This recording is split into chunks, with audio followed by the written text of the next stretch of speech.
tangga. Perniagaan utama, asas perniagaan mereka adalah berdasarkan macam petai-petai hutan, menuri getah. Selain daripada, kebanyakan dia orang jual sendiri. Dia beli dekat kita, dia jual sendiri. saya bagi tahu macam mana strategi yang mana boleh membantu meningkatkan taraf ekonomi. Kegiatan saya di sini adalah berkaitan dengan teknologi. Ada cerita ini tak? Ada tengok TV. Soalnya cerita macam mana? Movie ya. Memang tak dinafikan lah, tidak mendapat pendahan yang banyak dalam teknologi. Bila saya tanya pun, buat TV pun ada TV cuma dah dipotong, TV rosak. Kamu kan susah sampai malam, akak boleh belakang buka TV. Kan?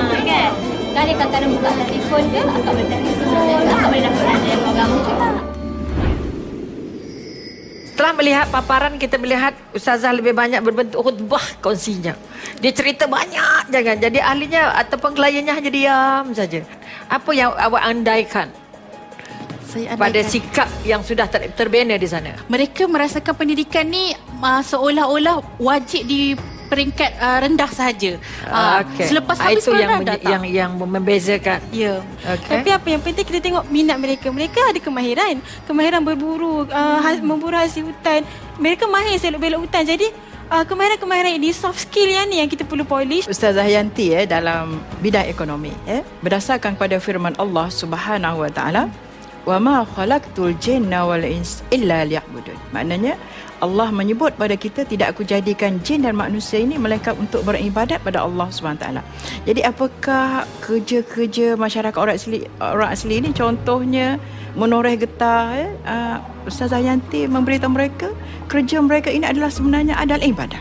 Jadi macam mana yang dikatakan menuri getah ataupun aktiviti-aktiviti perhutanan mereka tu boleh dijadikan ibadat, ialah kerana Allah Ta'ala meletakkan rezeki-rezeki di sini dan kita yang kena usaha untuk mencari dia. Rezeki tu tak akan datang bergolek, tapi Allah dah sediakan kat kita depan mata. Jadi akal fikiran yang Allah sediakan kat kita supaya kita boleh berfikir bagaimana untuk sara diri, dan bukan saja sara diri, malah keluarga dan juga masyarakat. So macam kita dah belajar dalam kelas kita, setiap orang harus ada skrip kehidupan. skrip. Jadi ada tak Yanti letakkan skrip kehidupan bagi Pada setiap mereka. Saya memberitahu, saya ada beritahu untuk meletakkan target supaya kita tahu apa yang kita nak tuju, apa yang kita perlu dapatkan untuk macam bukan saja untuk diri kita tapi untuk masyarakat dan untuk seluruh kampung tu juga Yang sebenarnya. pada gambaran besar. Gambaran besar. So Firuz, tadi saya nak komen macam mana Firuz kata teknologi tu tak ada rancangan TV saja. Adakah Firuz rasa TV tu segala-galanya melambangkan kemajuan teknologi ataupun ada benda lain yang penting? Okay. Definisi teknologi dalam Merriam-Webster Dictionary ada mengatakan teknologi itu adalah the practical application of knowledge in a particular area. Jadi teknologi terlalu besar, tapi kita memandang pada masyarakat asli ni, jadi saya fokuskan pada teknologi komunikasi. Masyarakat orang asli ni, teknologi ni adalah kehendak, bukannya keperluan, kehendak untuk mendapat hiburan. Sedangkan teknologi ni kita boleh menerapkan nilai murni dan pendidikan dan juga melonjakkan dakwah.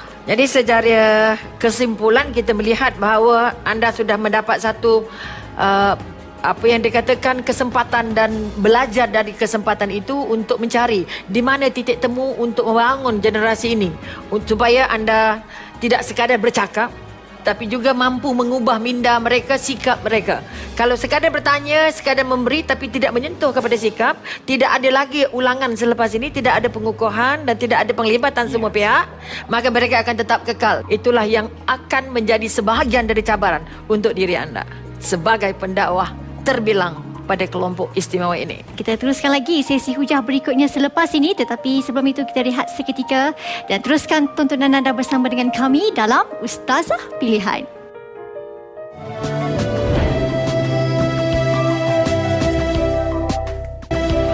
Jadi untuk selanjutnya, meneruskan lagi sesi hujah di Raudah Ustazah Pilihan ini, kita terus saja bersama dengan Mudirah Dr. Robiah K. Hamzah. Silakan. Terima kasih banyak Siti. Kita pergi ke episod seterusnya, pengembaraan Ustazah Pilihan masih lagi di bumi orang asli, perkampungan orang asli, untuk melihat bagaimana lagi bidang-bidang perkongsian ilmu yang dijalankan oleh Ustazah ini dalam topik amalan harian, akhlak, kebersihan dan kesihatan. Bersama kita menonton paparan ini untuk melihat kehebatan mereka.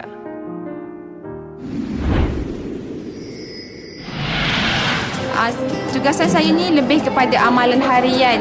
Okey, mada umur saya ni dia memeluk Islam pada umur 20 tahun yang mendapat tentangan hebat daripada ibu dan ayah dia. Umur 19 hingga 20 tahun tu memang tentangan. Memang. Macam-macam. Tadi saya mengajar adalah menerangkan sikit zikir-zikir harian. Bismillahirrahmanirrahim. Saya terangkanlah niat kita setiap hari kan, zikir. Kalau tak hafal bahasa Arab, bahasa Melayu je. Saja aku ambil wuduk kena angkat Allah. Saya diberi tajuk untuk mencukil daripada saya punya mad'u, iaitu akhlak, dan dia memberitahu kepada saya bahawa anak-anaknya ni tak nak dengar kata. Lepas tu apa yang saya berikan kepadanya, sebelum nak masak tu selawat dahulu 3 kali. Asyhadu alla ilaha illallah. InsyaAllah lepas akad selawat tu dia akan berkat, dan anak akak yang makan tu insyaAllah mahu dengan kata. Saya memfokuskan kepada kebersihan. Dari segi permasalahan kebersihan air tu ada tak masalah keraguan? Dan saya ialah mengenai kesihatan, kena jaga kesihatan, kita kena jaga kebersihan. Tahap kesihatan di dalam pekan Maulid Rasul ni sangat merisaukanlah. Jadi selain kulit kita boleh dapat penyakit kusta ke, sopak ke, panau kan. Benda tu dah efek kita punya kesihatan. Lebih daripada 10 orang setiap tahun yang meninggal dunia disebabkan masalah keracunan. Komen pertama, saya ingin melihat apakah kekuatan yang dapat digali oleh Ustazah Fizah semasa bersama dengan kliennya untuk bercakap tentang amalan harian. Yang pertama, saya rasa sifat bertanggungjawab ke atas diri saya untuk mengajar ilmu agama terhadap klien saya. Itu sifat yang paling utama yang perlu ada. Apa punca timbul sikap itu? Okey, puncanya adalah kerana saya dapati pemikiran ataupun ilmu agamanya agak cetek. Okey, dia perlu dibantu. Bagaimana anda mengkategorikan cetek? Adakah anda hebat sangat? Beliau tidak reti membaca Al-Quran, tidak reti membaca Jawi. Maka saya tulis dalam Rumi. Dari situ saya menilai bahawa klien saya ini tidak tinggi dia punya ilmu agama. Sebenarnya dia belum diajar. Ya, silakan. Silakan. Okey, qala Rasulullah sallallahu alaihi wasallam, khatibun nasi ala qadri uqulihim. Yang mana Rasulullah kata, sampaikanlah kepada manusia dengan kadar pemikiran mereka. Jadi di sini saya nampak apabila kita ingin berdakwah kepada orang asli yang saya rasa terlalu cetek untuk mendalami Islam itu sendiri, pada saya perlu kita ajar mengenai solat dulu. Ataupun contoh kalau zikir, pada saya contoh kalau zikir yang diberi contoh oleh Ustazah Fiza macam Bismillahirrahmanirrahim, itu saya rasa terlalu berat.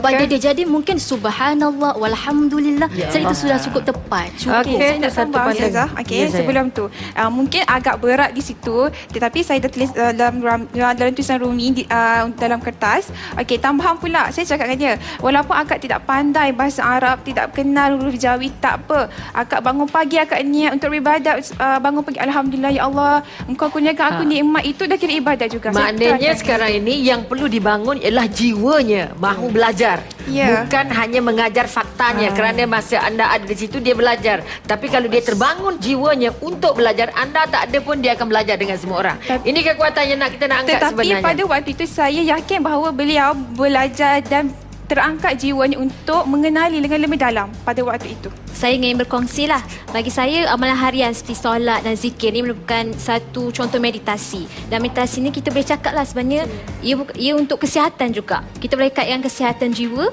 dan kesihatan fizikal. Sebab bila kita bermeditasi, oksigen kita lebih rendah 70% dan kita punya stres mengkurang, dan kita punya gelombang otak theta ni akan bertambah. Gelombang otak yang menyebabkan waktu kita rasa tenang. Amalan harian tidak fokusnya ngaji, tidak fokusnya solat.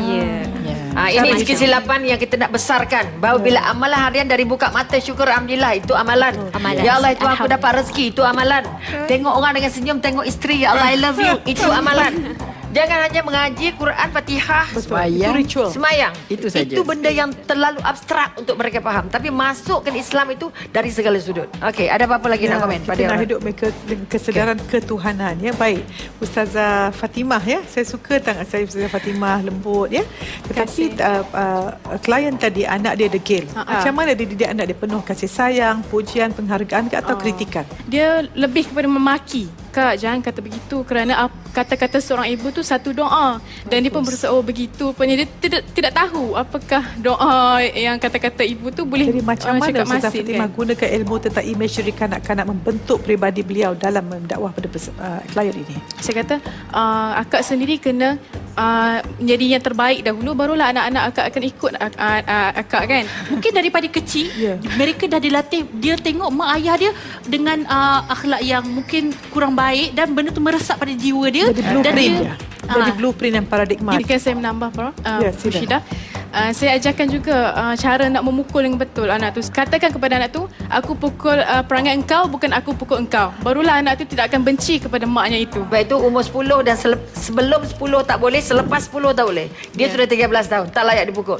Dengan rotan tapi dengan sentuhan. Saya membaca buku Mushidah di mana Datuk Dr. Fadilah Kamsah juga memberikan cara bagaimana kita nak menegur anak kita. Kita kena bagi 7 kali pujian baru kita menegur dia. Ustazah Atikah, kalau kita bercakap tentang kebersihan, memang amat diambil berat di dalam agama Islam. Sejauh mana yang Ustazah Atikah dapat kesedaran masyarakat orang asli terhadap kebersihan itu sendiri?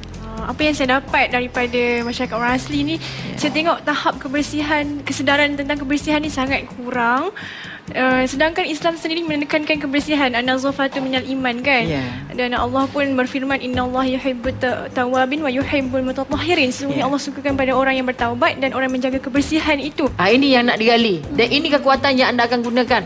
Bahawa tidak hanya menunjal atau tidak hanya melihat kekurangan-kekurangan, tetapi menggali sebab kekurangan dan mengangkat sebab-sebab itu sebagai bahan untuk anda terus berdakwah. Apa rumusan yang anda dapat daripada kajian itu? Rumusannya, persekitaran itu membentuk diri dalaman kita ni. Okey, syukur Alhamdulillah. Jadi itu di antara hujah yang dapat kita congkel daripada peserta yang telah pun menjalankan tugasan. Kembali semula kepada Siti. Untuk sesi hujah yang terakhir akan kita kongsikan selepas ini. Tetapi apa kata kita rehat seketika dan kembali selepas ini 3 lagi ustazah yang bakal memberikan hujah masing-masing. Terus setia bersama dengan kami dalam Ustazah Pilihan.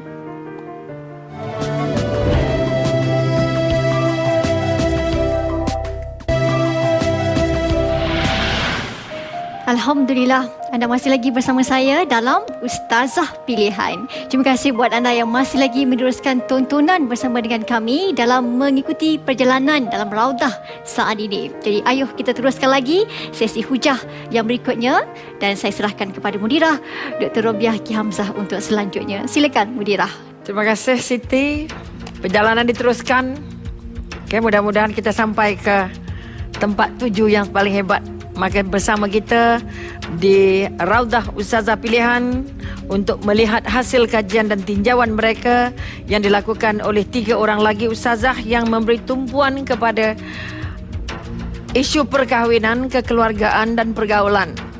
Maka untuk mengetahui kisah selanjutnya ataupun perjalanan selanjutnya, mari kita singgah dalam paparan ini.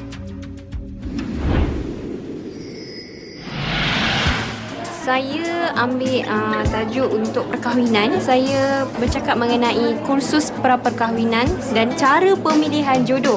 Pemilihan macam mana? Mak ayah yang cari ke akak sendiri cari? Matlamat dalam perkahwinan. Akak, contoh kan, tiba-tiba dia nak kahwin. Mak, nak kahwin mak. Umur 15 tahun, umur 16 tahun. Macam mana pendapat akak? Dah buat senonoh tu ke baik kahwin? Dan saya banyak memfokuskan tentang hal kekeluargaan lah. Bila bercerita pasal keluarga ni, ada jugalah benda-benda yang sedih menyentuh hati dia kan. Memang mak tak bagi tahu dia. Saya mak sebagai ibu melahirkan anak awak, mengandungkan awak. Macam ni awak buatkan ibu. Jadi saya di sini memberikan nasihat, panduan macam mana dia nak mendekati anak dia tu, cakap elok-elok dengan dia. Sebab dia rasa macam boleh nak tegur tapi cakap elok sebab dia nak kita rasa hormat juga kat dia kan. Yang penting yakin pada Allah, insya-Allah bila kita banyak doa, Tuhan akan bantu kita. Saya telah diberi tugas untuk berdakwah mengenai pergaulan dan juga aurat. Kat sini ustazah nak sentuh mengenai yang macam pergaulan kan, yang mana pergaulan tu kita bagi pada 2. Pertama dari segi perkataan dan juga perbuatan. Dalam pergaulan perlu jaga perkataan kita, perlu jaga perbuatan dengan mak ayah kena baik. Dan apa yang saya beri pada